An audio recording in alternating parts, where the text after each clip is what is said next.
कि बार बार ये तासुर अपनी जगह पर इसको बड़ा अच्छा चले मैं हसन साहब अगर आप 1 मिनट अपना दे दें जी, आप रिफ्लेक्ट कर लें। मैं मुनीब सिर्फ 2 लाइनें आपकी इजाजत से जी। मैं पहले तो ये कहना चाहती हूँ कि मेरा ख्याल है कि ये इलेक्शन ट्रिब्यूनल्स की बजाय ये जिम्मेदारी हम सब मिलकर मंसूर अली खान साहब को दे देते हैं कि वो जो है वो ये जो है इसको देख लें फॉर्म 45 47। अब इनकी तरफ से फॉर्म 45 जो इन्होंने देखे अल्लाह जाने वो कहाँ से आए थे, वो किसने बनाए हैं, और ये जो वो कह रहे हैं इनकी बिल्कुल उसके ऊपर, लेकिन अभी तक 8 हल्के जो है उसको काउंट हुआ है और वो 8 हल्कों के रिकाउंट के ऊपर वो तमाम सीटें नून लीग को वापस मिली हैं। तो इसका ये मतलब भी तो है ना कि हमारे साथ ज्यादती हुई है। जो एक ये जो धांधली का नरेटिव पहले ही आपको याद होना चाहिए बिल्ट हो रहा था, हमें इलेक्शन लड़ने की इजाजत नहीं मिल रही, हमें फलाना नहीं हो रहा, अचानक से 8 फरवरी को इनके लिए जो है वो सब कुछ जस्टिफाई हो गया और हम जीत गए हैं जी, हम जीत गए हैं। केपीके के अंदर जो है वो किसी को प्रॉब्लम नहीं होता, केपीके के अंदर बहुत सारे जो है फॉर्म 45 47 के अंदर प्रॉब्लम्स है, लेकिन यह है कि हमने बिल्कुल 2018 में कहा कि आरटीएस बैठा भी था, हमने बिल्कुल चैलेंज किया, लेकिन हमने कहीं फसाद बरपा किया, हमने क्या निजाम को तलपट करने की कोशिश की, कहा हमने जो है वो असम्बलियों को रैप अप करने की बात की, ब्लैक एंड व्हाइट की बात हो रही है ना, जो है हम नहीं मानते, हम जा रहे हैं फसाद यहाँ फसाद की बात ही नहीं हो रही, हम तो फसाद को भी डिस्कस भी नहीं कर रहे,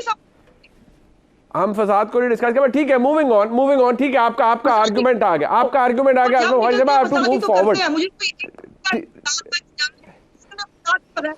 ठीक, अच्छा मैं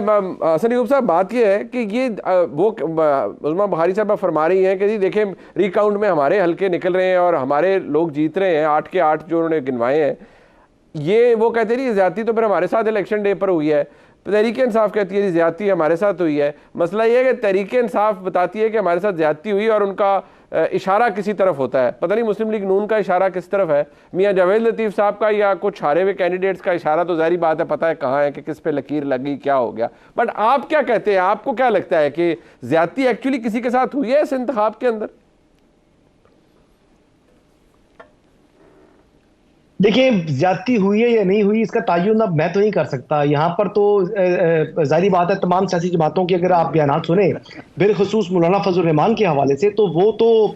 बड़े सीरियस क्वेश्चन जो है वो उठा रहे हैं और उनकी जो ग्रीवियंस है वो यानी बलूचिस्तान के हवाले से सुन लें या आप केपीके के हवाले से सुन लें, तो वो तो इशारा जो है वो इसी तरफ जा रहा है कि वो फेवर दी गई है पाकिस्तान तहरीक इंसाफ को। लेकिन अब हालात आपको ग्राउंड रियलिटीज तो आपके इल्म में ही है कि कितनी को फेवर दी जा सकती थी उन हालात के अंदर पाकिस्तान तहरीक इंसाफ को। लेकिन ये तमाम चीजें तो तभी इनका तयन होगा जब हल्के खुल जाएं और हल्के खोल कर तो उनकी वोटों की दोबारा गिनती की जाए। देखिए, फॉर्म 45 के ऊपर हेस्ट के अंदर जब कई दफा रिटर्निंग ऑफिसर लिख रहे होते हैं तो वो ओवर राइटिंग करते हैं। ये बड़ी मामूल की चीज है। अगर मैं आपको एक दरखास्त लिखने के लिए दे दूं मुनीर साहब, आप बड़े अच्छे वकील हैं, जब आप लिख रहे होंगे हेस्ट के अंदर तो 3 4 5 जगहों पर ऐसी यकीनी तौर के ऊपर आप ओवर राइटिंग कर जाएंगे, तो ये चीजें तो होती हैं। लेकिन इसमें यानी दरखास्त लिखने पे और इलेक्शन का नतीजा लिखने में बड़ा फर्क होता है, दोनों की इम्प्लीकेशंस बड़ी मुख्तलिफ होती हैं, दोनों का भार भी बहुत ज्यादा